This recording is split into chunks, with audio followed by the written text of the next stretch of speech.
You see?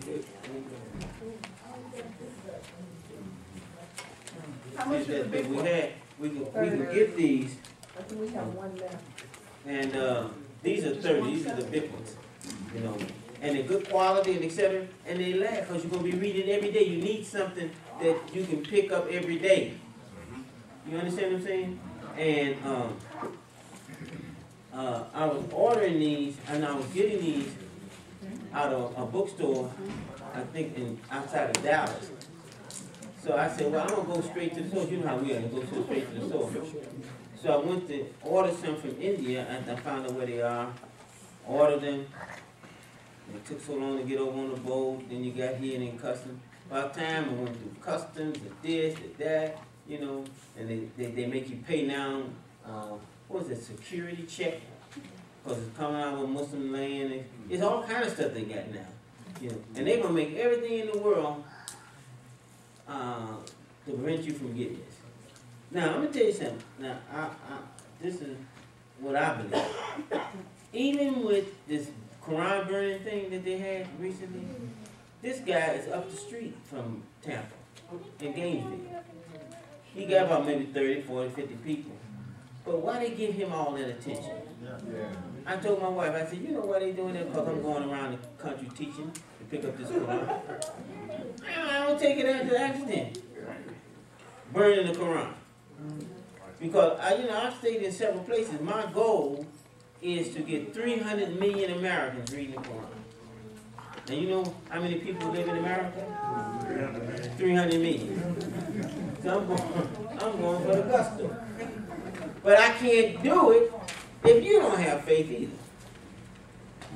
Because if I do it and you pick it up, everybody begin to pick it up. What if we do everybody like this? And don't think that God won't help us and guide us. I remember when we used to take out Muhammad Speaks newspaper. People never thought we could do it. We did it. Yes, sir. Yeah, I just want to, assalamu alaikum. Wa alaikum assalam. I just want to make sure I understand this clearly because yes, this is a unique strategy.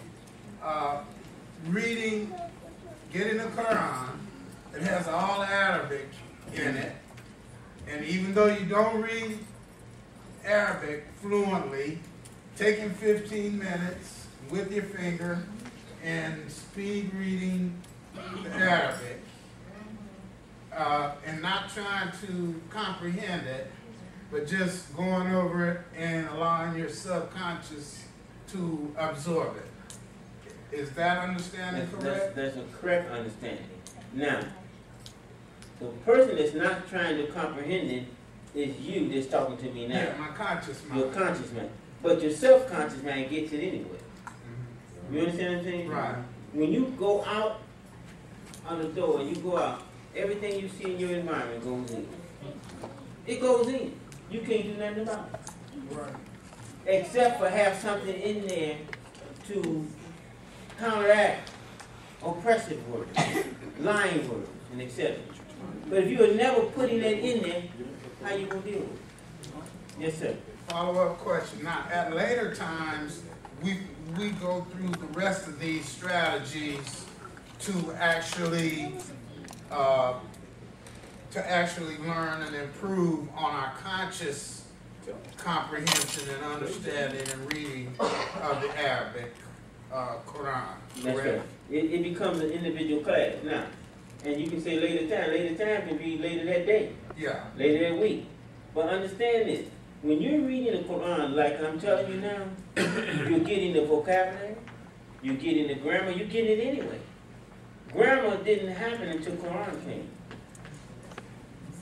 You understand what I'm saying? So these things are already happening to you. You know, and you will find people that can give you testimony now on how their Arabic has improved. You know, reading. Nadia, tell them about your experience. Okay, just briefly. Well, And actually, stand up a little bit. okay. Well, actually, Imam Qasim started this program about 8 years ago when we were living in Houston, and there was a group of us that was studying Arabic, and we all got involved in it. We all got out because we all could read the Arabic and we couldn't get past the conscious mind because we kept wanting to read. And so I don't think at that time we read that book on the power of the subconscious mind, so we can get a little bit better understanding of it. But so we all put it down. Imam Qasim kept reading. So 8 years later, he came back. He said, "Nadia, you got to try this." So I said, "Okay," because I knew I had already tried it. It didn't work for me because I didn't know how to shut my conscious mind down. It kept wanting to control. And so this time, though, I had read the book, Power of the Subconscious Mind, a couple of times. And so it was a lot easier for me to get into it. But the problem that I had was he kept pushing me, squeezing me. It's like with the prophet, read. And I'm like, that's too much, I can't read, I started out doing a few pages. And he said, well, do a juice. You can do a juice. I said, juice? That's too much. I can't do a juice. So he kept pushing and pushing. So I said, okay, I'll do a juice. So, because I was working, so I had to get up in the morning, get ready, get my grandbaby ready to go to school, So I didn't think I could put that in my time. So I started doing a juice a day. And it got so easy. And I said, wow, but I would tell you, too, when I first started doing it, I just got this real raw energy, good energy. And the kids in school said, oh, Miss Ahmed, you must be drinking some more of that green stuff, because I got all this good energy. And so I kept at the juices. So I said, when school was out, and when school ended in May, I said, well, there's no excuse for me not to do a manzil a day. So it's been since May of last year, I've been doing a juice a day.